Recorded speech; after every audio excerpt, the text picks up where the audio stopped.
बचपन में एडल्टहुड बहुत सिंपल लगता था ना। लगता था जब बड़े हो जाएंगे तो सब समझ आ जाएगा, करियर भी, पैसा भी, रिलेशनशिप भी और लाइफ भी। और एडल्ट्स को देखकर लगता है कि इनके पास सारे आंसर्स है। ये लोग कंफ्यूज नहीं होते, ये लोग ओवर थिंक नहीं करते, ये लोग लाइफ समझ चुके हैं। और फिर एक दिन तुम बड़े हो जाते हो और रियलाइज करते हो कि किसी को कुछ नहीं पता है। सब बस मैनेज कर रहे हैं, सब बस प्रिटेंड कर रहे हैं कि उन्हें पता है कि क्या करना है। और वही एडल्टहुड का पहला शौक होता है। एक लड़की थी जो कॉलेज खत्म हुआ, डिग्री मिल गई, फोटोज क्लिक हुए, सेलिब्रेशन हुआ। सब बोल रहे थे नाउ योर लाइफ बिगिंस। उस दिन वो बहुत खुश थी, लेकिन अगले मंडे कुछ अजीब हुआ। सुबह उठकर उसने सोचा कि अब क्या। कोई क्लास नहीं थी, कोई अटेंडेंस नहीं, कोई टाइम टेबल नहीं, कोई नेक्स्ट सेमेस्टर नहीं। अब पहली बार किसी ने नहीं बताया कि नेक्स्ट स्टेप क्या है। और वहीं से एंजाइटी स्टार्ट हुई, क्योंकि स्कूल ने हमें फ्रीडम नहीं सिखाई, स्कूल ने हमें इंस्ट्रक्शन फॉलो करना सिखाया। डिफरेंस समझ रहे हो? स्कूल बोलता था ये चैप्टर पढ़ो, लाइफ बोलती है अब बताओ तुम क्या करना चाहते हो।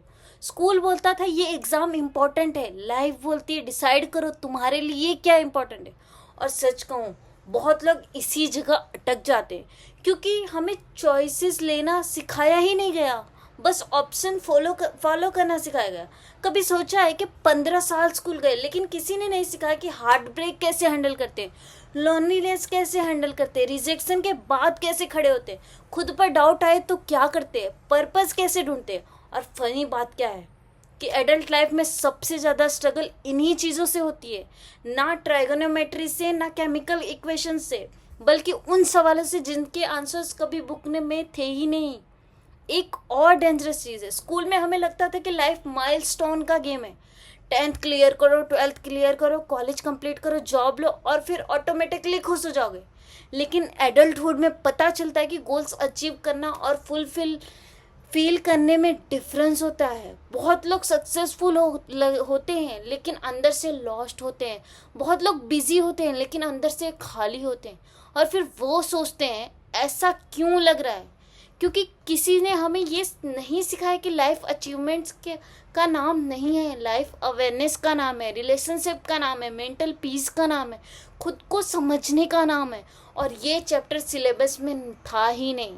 एक और ट्रूथ है कि एडल्टहुड में कोई रिपोर्ट कार्ड नहीं आता, कोई टीचर नहीं बोलता गुड जॉब, कोई मार्क्स नहीं मिलते, कोई रैंकिंग नहीं होती। और इसी वजह से बहुत लोग कंफ्यूज होते रहते हैं, क्योंकि पहली बार वैलिडेशन बाहर से नहीं मिलती, खुद को देनी पड़ती है। और ये स्किल स्कूल में नहीं सिखाई गई। आज भी बहुत लोग वेट कर रहे हैं कॉन्फिडेंस आने का, परफेक्ट प्लान मिलने का, फियर खत्म होने का। लेकिन एडल्टहुड का सीक्रेट क्या है पता है?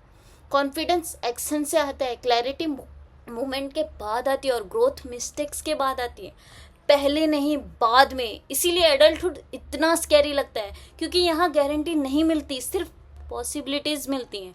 और पॉसिबिलिटीज़ के साथ रिस्क आता है, लेकिन शायद यही लाइफ का इंटरेस्टिंग भी बनना आता है।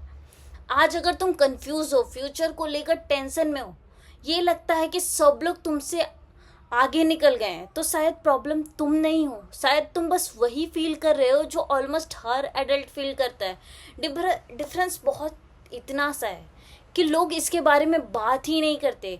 और शायद एडल्टहुड का सबसे बड़ा लेसन भी यही है कि कोई भी पूरी तरह रेडी नहीं होता, कोई भी पूरी तरह श्योर नहीं होता। सब सीख रहे हैं, सब गिर रहे हैं, सब दोबारा उठ रहे हैं। और शायद लाइफ का पर्पस परफेक्ट आंसर ढूंढना नहीं है, लाइफ का पर्पस है अनआंसर क्वेश्चन के साथ भी चलना सीखना। क्योंकि सच तो ये है कि nobody prepared us for adult life, और फिर भी हम सब इससे जीना सीख ही लेते हैं।